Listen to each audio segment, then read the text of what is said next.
Posible nga kuryente ang hinungdan sa nahitabong sunog niadtong adlong Domingo sa hapon sa Purok 3, Barangay Malaubang nga miug daw sa 15 ka mga balay ug 23 ka pamilya ang naapektuhan ug 14 ka individual. Sinuon sa pagkakaron padayon pa ang gihimong investigasyon sa Bureau of Fire Protection ning Dakbayan kung unsa gayud ang hinungdan.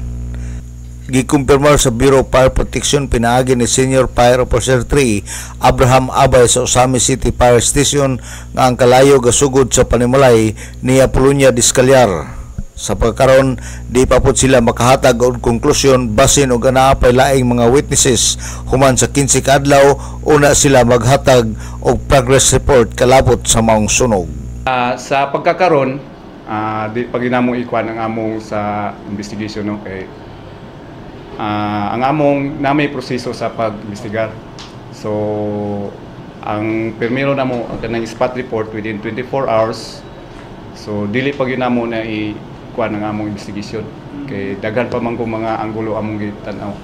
Di lang namong ikuan sa site napoy mga ubang witnesses mo come up unya nga kuan yun makahatag na may conclusion. Pero na-mention nga mga angles. Mga angles na mga witnesses na mong gikuan mo mga statement nila. So posible gyud didto gyud sa balay ni Mrs. Apolonia Discalyar nagsugod. Dayon amo tong gitanaw ilahang breaker. So namay nakita god nga dito daw sa breaker nagsugod mo ingon sa mga witnesses. Pero amo pa nang verify pa siya. Verify pag ginamong mayo. Di pa mi mohatag og konklusyon. So after 15 days maghatag mig progress investigation report. Dayon dito na namo sa final investigation ikuha na mong findings namo ang among conclusion namo sa amo ang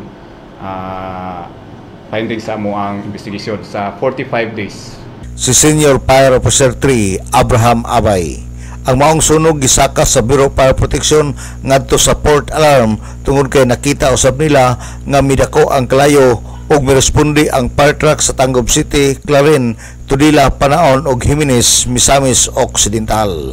Alang sa DXDD Radio Campana ang radyo sa simbahan, WD45 Tudong Barkamento, Danag sa Dakbayan.